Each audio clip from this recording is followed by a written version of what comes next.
If every session offers something to learn from, Race 1 no doubt had our drivers poring over the data. Who can improve the second time around? Let's find out as we get ready to watch Race 2 of the Skip Barber Race Series here at NOLA Motorsports Park. I'm Joe Peak with Joey Atterbury here next to me in the booth, and we're getting ready for racing right away for our drivers. Already good to go on the front stretch and looking for the green flag. We've had Race 1 down, so now who can come away with an improvement out there on the track as they look for that starter stand. They're in the start zone now.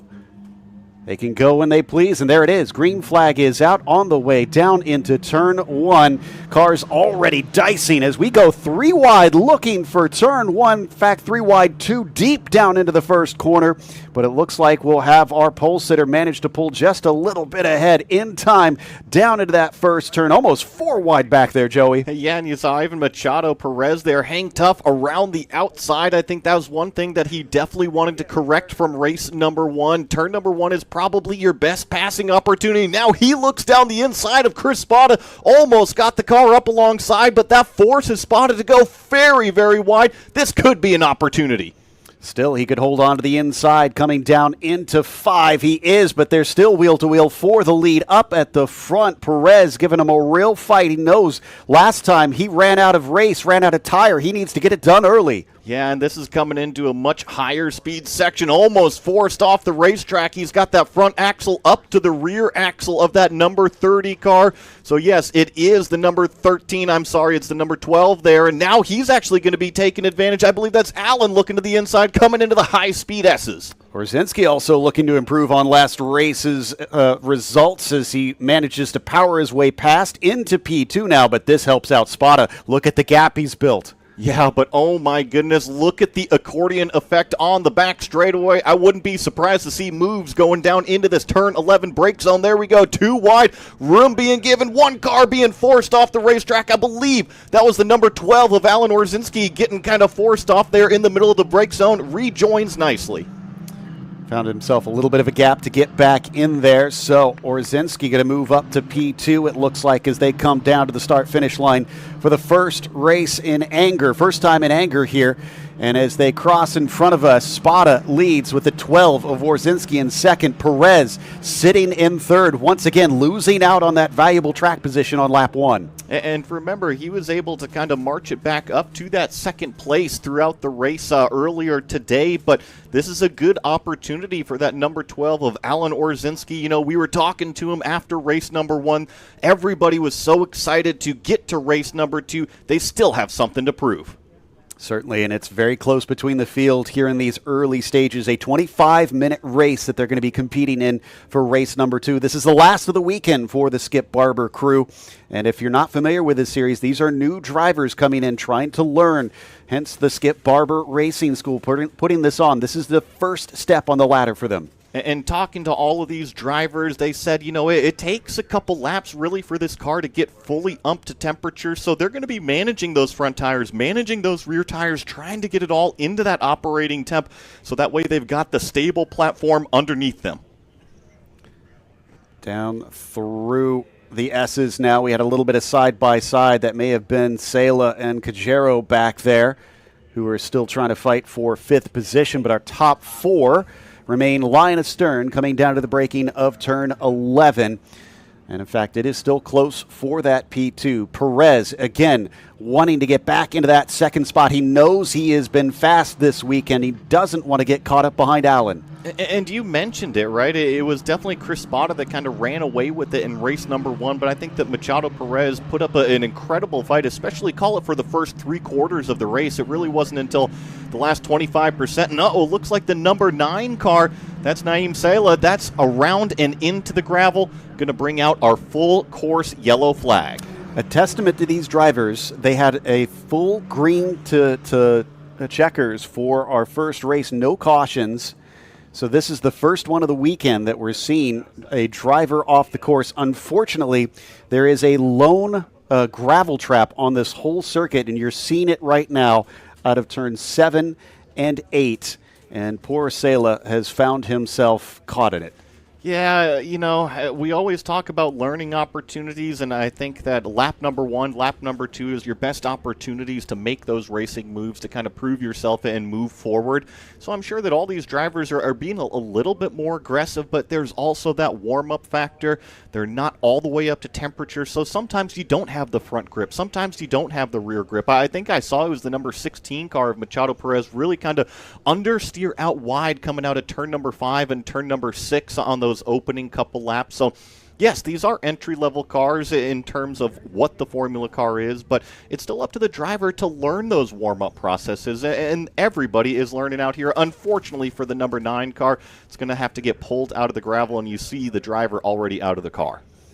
Bit of a shame for Naim. He's come up from Brazil, Sao Paulo, actually, so big racing pedigree out of that city, and is competing up here in North America, has competed in karts down there, but now he's stepping up to racing cars with his Skip Barber Racing School.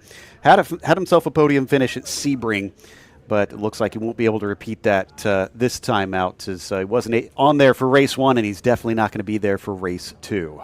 I really enjoyed what Race Control did, though, because obviously this car, is in Sector 1, towards the end of Sector 1. But what Race Control let them do was race that entire first lap, and then once all the cars were on the front straightaway and in a stable position, right, nobody side by side, that's when they threw the full course yellow, when they were going to be approaching that first sector to get everybody slowed down, get the safety trucks out there, and get this car cleaned up out of the gravel. Exactly, and the safety car can quickly pick them up from there too, just being right at the ready down at the end of pit lane. So already the field has stacked up behind, and you can see if you're watching on our screens at home that we've got the 9 getting hooked up by the excellent NOLA Motorsports Park safety crew. Going to drag that car out of there, and with the driver out, that means it'll probably be on the hook back to pit lane. I think that's my biggest question. Is obviously they're going to pull it out of the gravel, but with the driver not being in the car, that means it's obviously not going to just be able to fire up and drive back to pit lane for the Skip Barber Racing School team to kind of be able to check it out. So you're right. I think they're going to have to put it on the hook. And to me, as a driver, that tells me, oh, okay, maybe I got one more lap under yellow to kind of think about exactly where I am in the field. What moves do I need to make on this restart here? So it just kind of gives those drivers a little bit more thinking power, which can be a dangerous thing too. Yeah, that's true. You don't want to spend too much time analyzing it, but I'm mostly looking at Orzinski and Perez.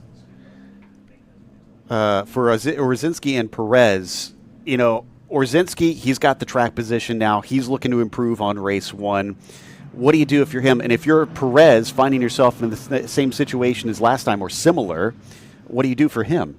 I really enjoyed talking to the drivers in between race number 1 and race number 2, and specifically Alan was very outspoken, and he had mentioned loves doing training on the simulator, and he finally found a good core group of guys that are pretty hardcore on the simulator here in this series. So I think if I'm Alan, let's put what I've learned, whether it be sim racing practice or race number 1, let's see what we can do to try to keep up with the number 30 of Chris Spada. What we saw in race number 1 out of our leader is that he kind of had to manage the first third of the race, but ever since he got everything underneath him, he started to really stretch that gap away from everybody. This could be the opportunity for that number 12 car to go up there and race him.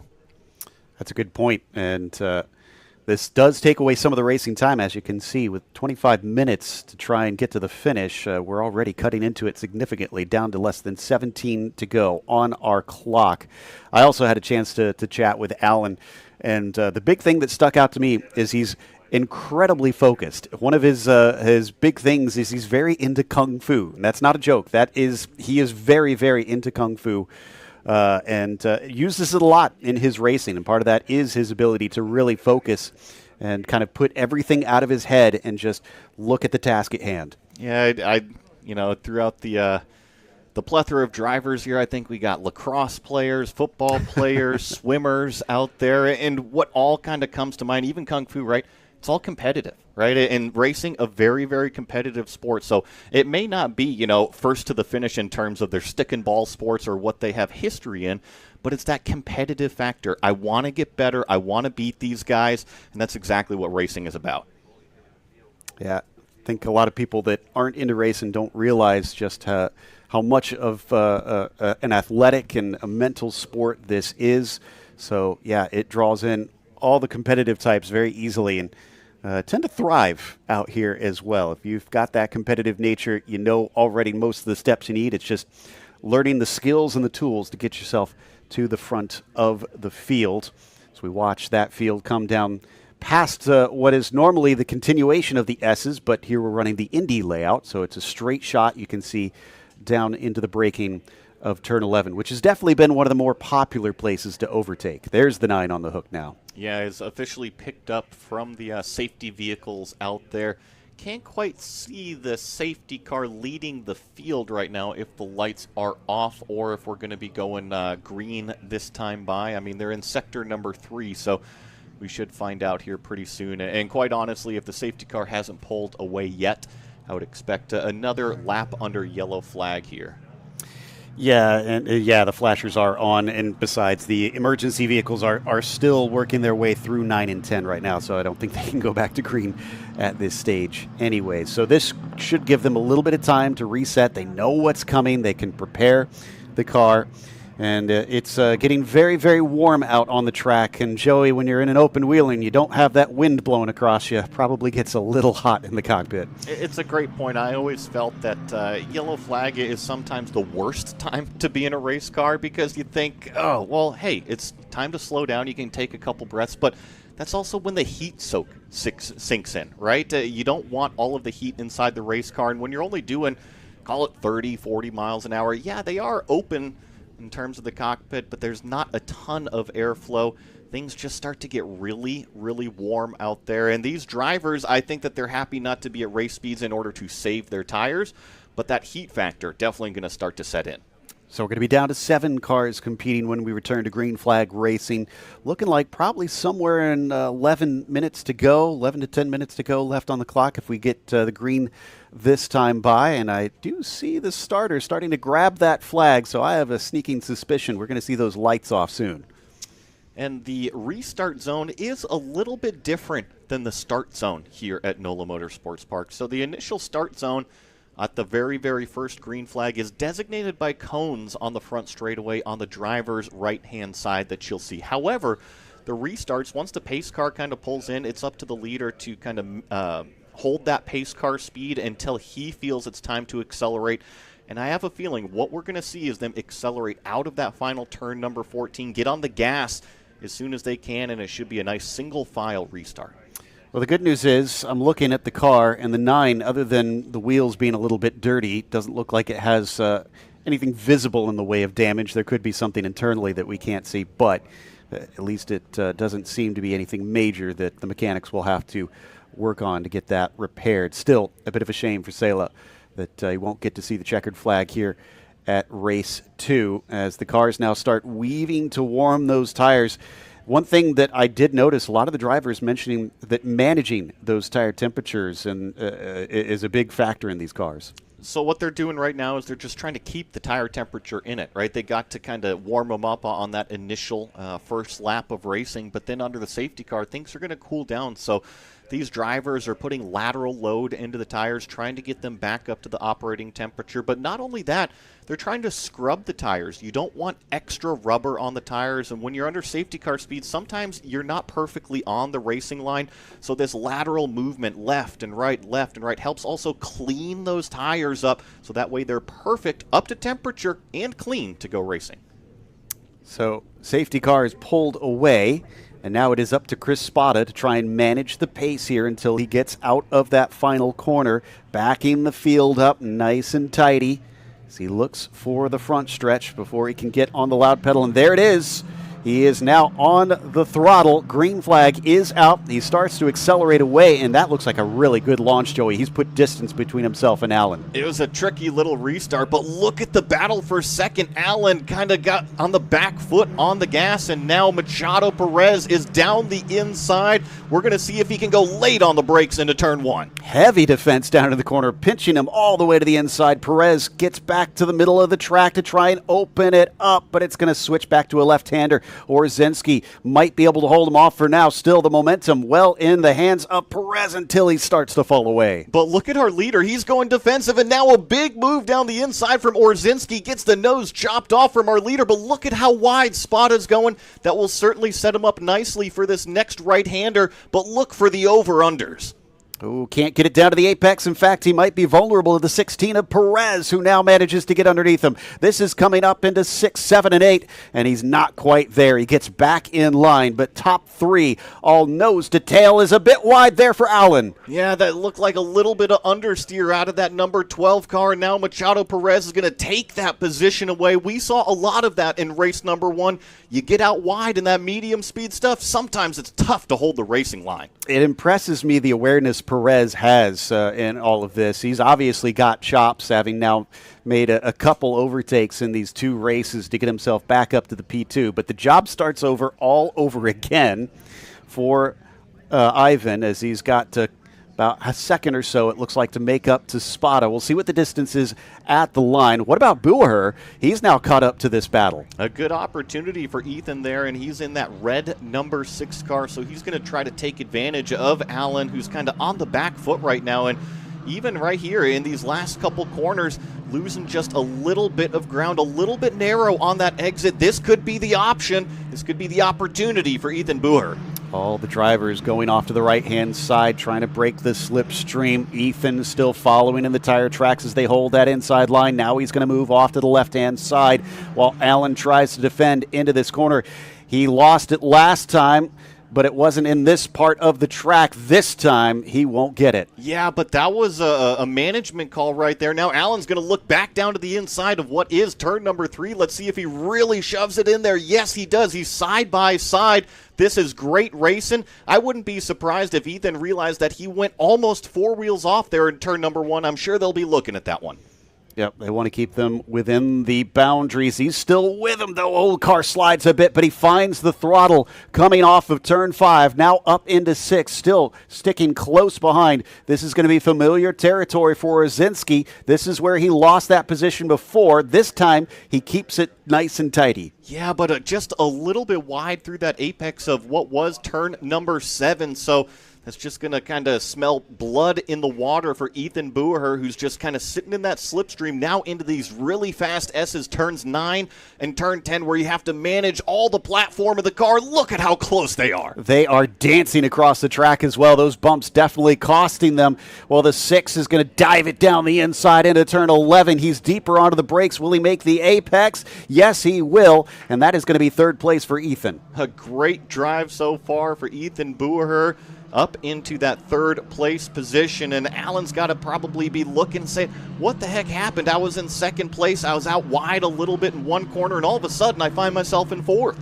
Seems to be just kind of snowballing for him, unfortunately, as they cross the line now with 7 minutes left to go. That said, Perez down to a 2nd behind Spada. I think he's gaining a little bit. So the dynamic is different, though, between race number 1 and, oh my goodness, that was a big-time look down the inside from that number 12 car. He's still aggressive, trying to get back on the podium here after he lost that position. But yeah, Joe, to your point, I think that Machado Perez in that 2nd place position is starting to hunt it down. And the biggest difference between race number 1 and race number 2 is that yellow flag, so we're much more condensed. That's a good point. That will help out Ivan in this case, as we're still battling for that 3rd spot, that last step on the podium. Buher has it. Orzinski wants it. He's forcing him off the racing line, making him go defensive. Yeah, and actually just behind it, I see a good battle between Trevor and Jason as well in that number 11 and number 19 car. So not only do we have a good lead battle, but we've got a great battle for 3rd and also a great battle for what is 5th. See him just clipping some of those rumble strips on the outsides of the corners through that fast triple apexer. But it does look like Buher is starting to pull away a little bit now, getting himself many more car lengths over Orzinski, while behind them, like you said, that battle looking like it could erupt between La Tourette and Gajero. Yeah, and this is going, oh, that was a big moment right there for Ethan Buher, but did you see the car control? The car definitely stepped out on the brakes on the turn-in to turn number 11. He had a wheel full of counter steer, was able to collect it back up and really not lose much time. Look at how tight it is behind them as well. La Tourette, Cajero going to be nose to tail coming down the main straight. There should be quite a bit of slipstream to help him out here. Let's see what happens when they get to turn 1. Meanwhile, top 4 finally far enough apart that we don't have a fight amongst any of them. They've, been constantly battling in those top 4 all race long. Definitely. Yeah, it's just been fierce throughout this entire field. I think that this is the greatest part about the Skip Barber Racing School Series, right, is that these drivers are out here to try to prove themselves and get better and better and better. And guess what? Race number 2 is providing some great racecraft that we didn't always see in race number 1, too. So Orzinski gets it back down just a little bit here, closed back in on him. Looks like Cajero lost some room on La Tourette that time by where it had cut down to 0.3 of a second across the start-finish line. A little bit of back and forth, a little yo-yoing, and that kind of makes sense, Joey. A lot of the drivers also mentioned that if you get close to another driver, the tires do get a little bit warmer. I think it's all managing the balance. I think that they had mentioned maybe a little bit of understeer through the high-speed sections while they have a really good platform underneath them through the slower speed and medium speed stuff. And the other big point that I was picking up is that they're actually bouncing off of the chip, off of the limiter on the back straightaway and the front straightaway here. And when you're in kind of a horsepower limited car or a top speed limited car, you actually don't want to bang off of that rev limiter because it drops you down a couple miles an hour. So the key is to get right up against it and then actually lift off of that throttle a little bit to just be right there at that maximum speed. I'm taking notes on that one because that's one that I didn't know about after all these years as they come down the main straight. Now down to 4 minutes to go. It was back up to 1.2 seconds between Chris and Ivan. What's it going to be as they cross the line? 1.2 still. Chris is managing it. Yeah, it should be about 3 laps to go. The pole sitter was the fastest lap in race number 1, and of course that was the number 30. Fast lap time of a 1:43.84 was actually the only car to drop down into the 1:43s in race number 1. Seeing Logan Anderson a lap down, not sure what caused that. Oh, excuse me, no, he just was a ways behind. Now our timing and scoring updating. He's still running in 7th, going to bring a nice checkered flag home for this one as well, as long as he can keep it on the circuit. Nicely done by the 15 driver as we continue to follow farther up the order while the drivers stay at a bit of a stalemate at the front.